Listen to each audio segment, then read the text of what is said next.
নতুন বন্ধুকে স্বাগত আর পুরনো বন্ধুকে শুভেচ্ছা জানিয়ে শুরু করছি আমার এপিসোড।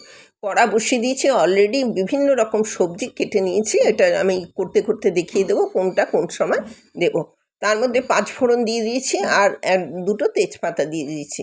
আমি এখানে আলু, পটল, বেগুন সমস্ত কিছু কেটেছি, থোড়, তারপরে বাঁধাকপি, তারপরে কলমি শাক, টমেটো, সমস্ত কিছু পরপর দেখতে থাকুন কি কি কেটেছি। কুমড়োও দিয়েছি সব। এরকম আলুটা দিয়ে দিলাম। প্রথম আলুটা দেবেন।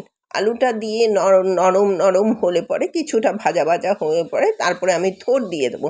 বাই দ্য ওয়ে, আমি নূপুর, আপনারা দেখছেন smile Nupur and Tania. Please একটু সাবস্ক্রাইব করে দেবেন, বেল আইকনটা টিপতে ভুলবেন না, লাইক শেয়ার করে পাশে থাকবেন। আবার ফিরে এলাম রেসিপিতে। নিত্য নতুন যখনই রেসিপি আপলোড করব আপনাদের কাছে পৌঁছে যাবে। ফিরে এলাম রেসিপিতে। ধনে, জিরে, লঙ্কা আর লঙ্কার গুঁড়ো আর হচ্ছে হলুদ, এই 4টে আমি জলে ভিজিয়ে রাখলাম। এইটা আমার লাগবে এখন। আর এই যে একদম পাতলা পাতলা করে থোড়টা কেটেছি, সেই পাতলা পাতলা করে থোড়টা এর মধ্যে একটু দিয়ে দিলাম। এটা আমার কাছে যেইগুলো এক্সট্রা পড়ে থাকবে সবজি, সেইগুলো আমার কাছে। রাঙা আলু ছিল না, এক্সট্রা আমি কিনিনি। কলমি শাক ছিল, পালং শাক ছিল না। এটার মধ্যে পালং শাক পরে ভালো হয়, কলমি শাকও ভালো হয়, আমি দিয়ে দিয়েছি। আর আমি এর মধ্যে সর্ষেটা বেটে রাখবো। কোনটা কখন দিচ্ছি সেটা আপনি একটু লক্ষ্য করলেই এই তরকারিটা দেখবেন একদম জমে যাবে। অস্বাভাবিক সুন্দর হয় তরকারিটা খেতে। এবারে এই যে মশলাটা এই পর্যায়ে দিয়ে দেবো। আর এটা খুব লক্ষ্মীমন্ত রান্না, কারণ জানেন তো, অল্প অল্প করে একটু একটু করে দিতে দিতেই দেখা যাবে এটা আপনার অনেকটা হয়ে গেছে। দেখুন এর মধ্যে আবার একটু পটল কাটা কেটে রেখেছিলাম, সেটাও দিয়ে দিলাম। এবার পটলটা দিয়েও ভাজতে থাকবো। দেখুন আমি পরপর 3টে সবজি দিলাম। আলু দিলাম, থোড় দিলাম আর পটল দিলাম। এটা দিয়ে আমি নাড়তে নাড়তে নাড়তে থাকবো। আর এদিকে মশলাটা তো ভাজা হতেই থাকবে। সেই দুটো এর মধ্যে নুন আর চিনিটা অবশ্যই দেবেন। আপনার অ্যাকর্ডিং টু টেস্ট আপনি ওটা দেবেন। এবার আপনার আমার সর্ষেটাও আমি বেটে নিয়ে রেডি করেছি, কিন্তু কখন দেব সেটা আমি আপনাকে দেখাচ্ছি। বাটি ধুয়ে ওই যে মশলাটা দিয়েছিলাম সেই জলটা একটু দিলাম। এর মধ্যে সাধারণত জল পড়বে না। এরপরে ওই যে বাঁধাকপিটা কেটে রেখেছিলাম সেটাও দিয়ে দিলাম। এবারে এই বাঁধাকপিটা মজতে আমাকে একটু সময় দিতে হবে। তা বাঁধাকপিটা মজা হয়ে গেলে পরপর পরপর সবজিগুলো এইভাবে পড়তে থাকবে। কারণ এইটা হচ্ছে একসাথে আপনি দিলে জিনিসটা মোটেই ভালো লাগবে না।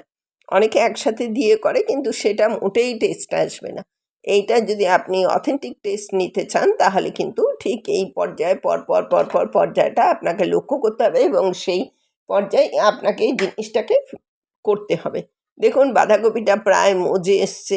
বাঁধাকপিটা মজে আসলে পরে তেজপাতার কাজ হয়ে গেলে তেজপাতা তুলে দেবেন, কারণ তেজপাতা ভীষণ ডিস্টার্ব করে। কড়ার মধ্যে থাকে তো এদিক ওদিক হয়। এবার আমি কুমড়োটা তুলে দিলাম। তাহলে আমি কতগুলো তুললাম, আলু দিলাম, থোড় দিলাম, পটল দিলাম, বাঁধাকপি দিলাম, এবার কুমড়ো দিলাম। তাহলে আমার অলরেডি 5টা দেওয়া হয়ে গেছে। আপনি এর মধ্যে যতগুলো দেবেন, না আরও আছে 3টে, মানে 8টা তরকারি, 8টা 9টা মিলিয়ে এটা হচ্ছে। এবার আপনার এটা হয়ে গেছে, এটা মজে গেছে। এবার এর মধ্যে লাস্ট এটা বেগুন দিয়ে দিলাম। বেগুনটা একটু নরম হওয়া পর্যন্ত, বেগুন কিন্তু লাস্টেই দেবেন, বেগুন আগে দেবেন না। এটা একটু বেগুনটা নরম হওয়া পর্যন্ত আমি অপেক্ষা করব। এটা একটুখানি মজে গেলে পরে এর মধ্যে আমি টমেটো দেব, কাঁচা লঙ্কা দেবো। দেখতে থাকুন কী কী দিই। দেখুন টমেটোগুলো দিয়ে দিলাম আর ঠিক এর মধ্যে কাঁচা লঙ্কা দিয়ে দিলাম। এই পর্যায়ে আপনার দিয়ে এবার টমেটো জল বেরোবে, সেই জলেই এটা সেদ্ধ হতে শুরু করবে। আর আপনার সাথে বেগুনটাও কিন্তু হয়ে যাবে। এই যে স্টেপ বাই স্টেপ, এইটাকেই আপনার বোঝার আছে। এবার এরপরে আমি কলমি শাকটা ধুয়ে রেখেছিলাম কেটে, সেইটাকে আমি দিয়ে দিলাম। আপনি কলমি শাকের জায়গায় পালং শাক দিতে পারেন, কোনো অসুবিধা নেই, বরঞ্চ ভালোই হবে, খারাপ হবে না। এবার এটা এত লক্ষ্মীমন্ত, এই অল্প অল্প দিতে দিতে আমার কলমি শাক 2 আটি, এটা আলাদা আবার রান্না করব।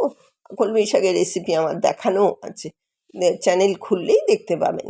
এবার আপনার সাথে এই শাকটা মজে গেলে এর মধ্যে আপনার, আমার কাছে একটু ছোলা ছিল, আমি দিয়েছি, আপনার কাছে না থাকলে দেবেন না। ছোলা যে দিতেই হবে এমন কোনো বাধ্যতামূলক নেই। আর লাস্টেই যে সর্ষে ছিল, এটা শাকটা যখনই মজে যাবে তখনই সর্ষেটা দিয়ে দেবেন।